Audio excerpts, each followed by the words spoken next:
What is up, guys? My name is Rob Donaldson, and today we are back with episode number 181 of Rob's Best Bets. And as always, you can find me on X, formerly Twitter, at RobDFB. And if you do want more content like this in the future, please hit that like and subscribe button because it really does help out a ton.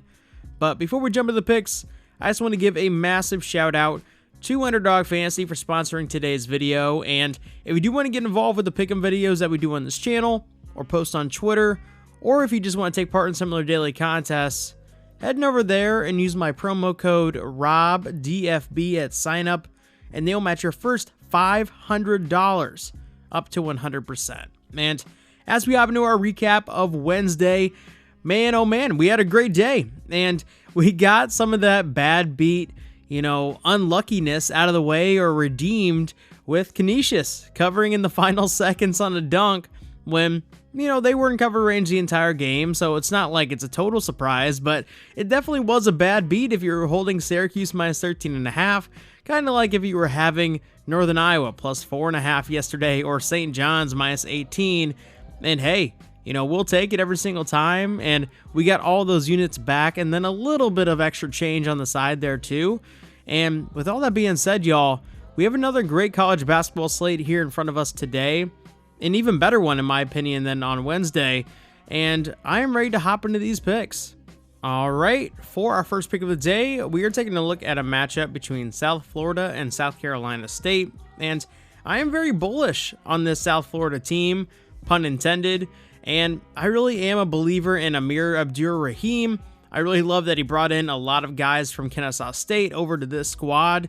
And I really do think South Florida kept or retained pieces that were very talented from last year's squad as well. And this is just an uneven matchup in terms of talent. And I really do think South Florida lays the hammer here. So let's go ahead and lay the 17.5 points with South Florida for 2 units for our first play of the day. For pick number 2, we are taking a look at a matchup between Nebraska and Florida A&M, and I think you guys already know where this is going because we've already faded this Florida A&M team once this season, and that's exactly what we're going to be doing again here. I really just think that Nebraska is an actually up-and-coming team right now, and they dominated their last time out without Keisei Tominaga, and I really do think that they are potentially going to be one of those teams that really does some damage in non-con play. So let's go ahead and lay the 25 points with Nebraska for 2 units for our second play of the day. For pick number 3, we are taking a look at a matchup between Michigan State and Southern Indiana. And Michigan State got upset in game number 1 against James Madison. And now everybody who was very high on them is jumping ship, saying this team is overrated and calling them maybe a bust in terms of their rankings. And I love those overreactions because that means we're going to get a lot of value with this really good team, in my opinion. And I don't mind laying 28.5 points, even against the Southern Indiana squad that I really liked last year. So let's go ahead and lay it for 3 units for our third play of the day. For pick number 4, we are taking a look at a matchup between Pepperdine and UC Davis. And this is a matchup that's kind of fun because it's kind of in that middle of the day territory at 5:30 Eastern Standard Time or 4:30 Central and 2:30 if you're on the West Coast. And Pepperdine, man, I really am kind of bullish on this team this season, and they're getting 7.5 points here. I don't want to get too invested in a team like Pepperdine this early on, but this line is something that's really tempting me. So let's go ahead and lay 3 units with Pepperdine, getting the 7.5 points for our fourth play of the day. For pick number 5, we're going to be taking a look at a matchup between Kent State and James Madison. And kind of feeding off of our Michigan State pick, James Madison is riding high right now, getting a lot of attention, yet they're getting 3.5 points here. That kind of feels like bait to me. Just having seen these lines and overreactions early on, I imagine a lot of people are going to be riding James Madison, but Kent State, man, they are a good team, and I really do think that they're going to be back in the mix in terms of potentially winning a MAC championship, despite not having Sincere Carry on this squad. And I really do think we're getting a lot of value here with Kent State, with so much attention being put on the other side. So let's go ahead and lay the 3.5 points here with Kent State for 3 units for our 5th play of the day.